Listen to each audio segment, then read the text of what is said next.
Existem pessoas que precisam romper com namoros que são terríveis, desastrosos.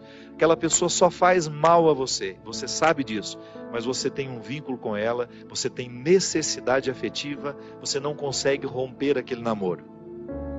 Então, de repente, você se encoraja, você fica com tudo claro diante de você, essa pessoa não me faz bem, eu não posso me casar com essa pessoa, porque se no tempo do namoro já está assim, imagina na época do meu casamento, depois no meu tempo de casado, vai virar um inferno pior ainda do que já é. Aí você se encoraja, motivado por pessoas que estão ao seu lado, a romper. Aí é terrível no dia que você rompe. O sofrimento é cruel dentro de você.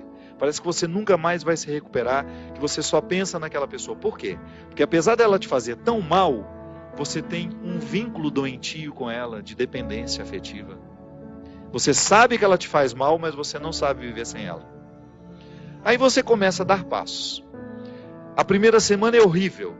Você sofre, você chora, você não pode ouvir a música, você não pode sentir o cheiro, você não pode ver aquele pedacinho de não sei o que ele esqueceu lá na sua casa, que tudo aquilo é terrível. Mas de repente você começa a dar passos de libertação. É como se você estivesse andando na direção de uma terra que só vai te fazer bem. E 1 mês depois aquele sofrimento ficou melhor, 2 meses depois aquele sofrimento melhor, e de repente você não está nem mais lembrando. Claro que ainda existe ali um vínculo silencioso sendo desarmado, porque a dependência afetiva, ela não morre da noite para o dia. A gente precisa, é como se você fosse sufocando uma célula cancerosa com o processo da quimioterapia, sabe? Que você vai retirando a vida da célula cancerosa, que é a célula que nos mata. Aí digamos que 3 meses depois, você encontra de novo com aquela pessoa, e você tem aquela famosa recaída. Aí pronto.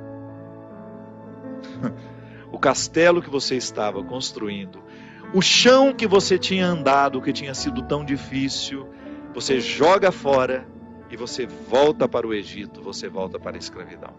Você faz o mesmo que os companheiros de Moisés queriam fazer, voltar a comer a cebola, voltar a comer o alimento podre, estragado. Aí você reata aquele relacionamento, porque ele é doentio e você não cuidou da devida distância que você deveria manter. Porque quando você tem essa dependência afetiva, você tem que estabelecer a distância, porque senão você não se cura. Você tem que parar de querer saber da vida daquela pessoa, porque senão você não se cura. Você precisa parar de ficar fuçando o Facebook dela, porque senão você não se cura. Você precisa parar de ficar investigando a vida. Onde que ela foi? O que ela está? Você tem que cessar todos os pontos que podem lhe fazer querer voltar para o Egito. Porque senão você nunca vai se libertar. Aí 3 meses depois você está bela e formosa já, matando a célula cancerígena, você vai dar mais uns beijos na boca, volta àquela dependência horrorosa e o inferno retorna na sua vida. Na sua primeira semana é até bom que está tudo voltando. Daqui a pouco, minha filha, você está num inferno pior do que você estava 3 meses atrás. É assim. Quando a gente não sabe viver o desconforto que nos edifica, a gente se boicota o tempo todo. É como parar de beber, é como parar de fumar. Você fica sem fumar 1 ano e você comemora porque você parou de jogar aquela toxina cancerígena no seu organismo. E de repente você vai lá e acende um cigarro de bobeira e aquele vício volta como se fosse um monstro capaz de te comer inteiro. Pronto. Todo aquele sacrifício que você fez dos primeiros dias sem fumar vão para o saco. Por quê? Todo aquele sacrifício vai para o saco. Por quê? Porque você não foi capaz de viver o desconforto de renunciar. Minha gente, é impressionante como essa mão de Deus nos auxilia assim, nos fazendo conscientes do que nós precisamos romper na nossa vida. São situações que a gente precisa estabelecer limites para elas, porque senão a gente não vai ser curado nunca. A gente vai ficar eternamente doente na fila dos necessitados, chorando e mendigando um pãozinho de bondade do outro, um pãozinho de afeto do outro. Pelo amor de Deus, nós não fomos feitos para isso.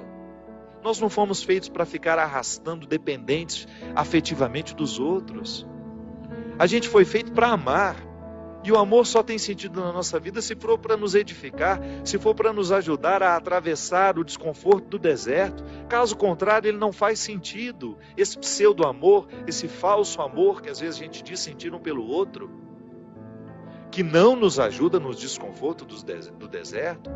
Eu preciso viver os meus desertos, você precisa viver os seus. E os verdadeiros amigos são aqueles que reconhecem os desertos que o outro precisa passar e fala: isso mesmo, vamos passar por esse deserto porque você precisa dele. Agora, a Poliana, ela quer aquela vida feliz, ordenada. Lembra daquela personagem? A Poliana, onde tudo era o jogo do contente, né? Para com isso. Assassine esse instinto infantil que existe dentro de você, que lhe faz ter medo dos desconfortos da vida. O desconforto da vida, quando bem vivido, ele só nos torna melhores.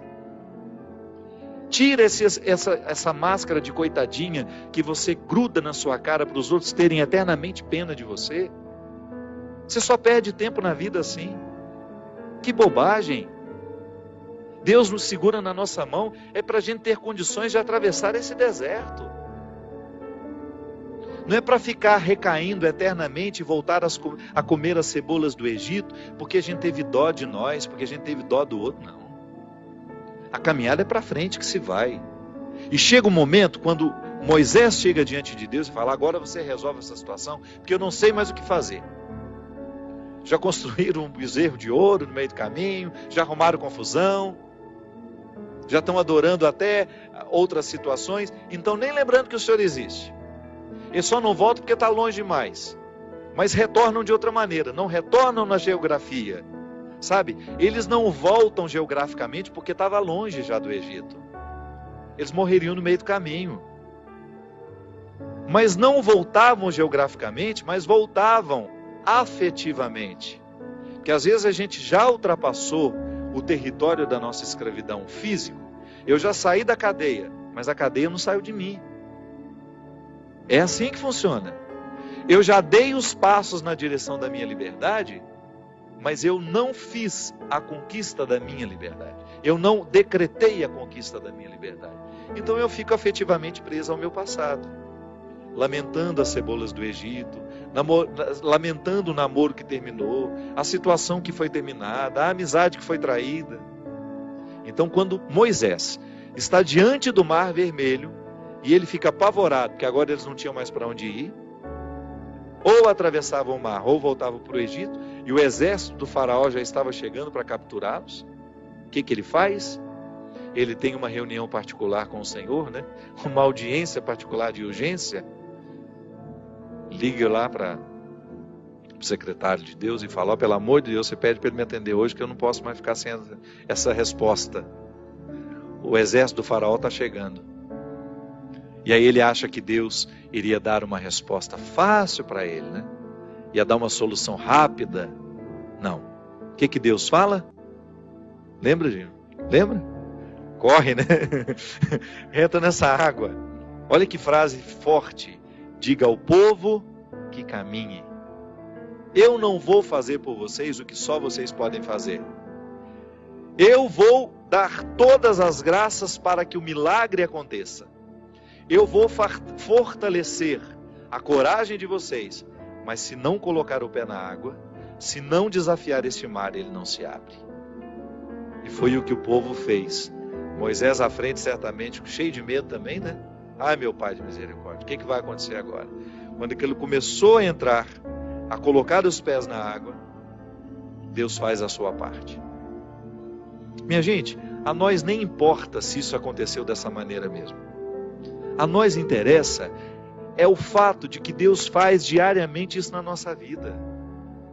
Sempre que eu me encorajo a vencer os mares que me desafiam, eu estou exercendo o cuidado de Deus na minha vida. Sempre que eu me encorajo a colocar o pé no mar que me ameaça, eu estou cumprindo a parte da promessa de que Ele estará sempre ao meu lado. Você faz a mesma coisa. Sempre que você desafia os seus mares, sempre que você enfrenta os seus desconfortos, Quando você não tem medo do desconforto que lhe chega, quando você olha para ele de frente, você fala: e agora? O que é que nós vamos fazer a partir desse momento? O que você me traz de bom? O que você está me desafiando? Eu vou aqui recrutar as minhas melhores partes, porque só isso me interessa. Se o desconforto me chega, eu preciso atravessar esse deserto para poder alcançar essa parte da terra prometida que me espera. É assim que funciona. Não há uma fórmula mágica para a vida. Ainda que a gente não acreditasse em Deus, nós teríamos de viver os desconfortos que nos fazem crescer. Ainda quem não crê em Deus precisa enfrentar os desconfortos de sua história, de sua existência. Agora, é claro que quando a gente acredita em Deus, quando nós acreditamos de que existe alguém superior a nós, nos capacitando para a gente fazer a travessia, um conforto a mais nos é oferecido. Por isso, baseados na experiência deste conforto que eu já fiz, que você já fez, em muitos momentos, quando essa mão de Deus cuidou de nós, e que a gente dá continuidade ao processo de caminhada, de enfrentamento. É enfrentamento, a palavra é essa. Se a gente não vive os enfrentamentos diários dos nossos desertos, dos nossos conflitos, dos nossos medos, a gente nunca vai chegar ao conhecimento da terra que Ele nos preparou.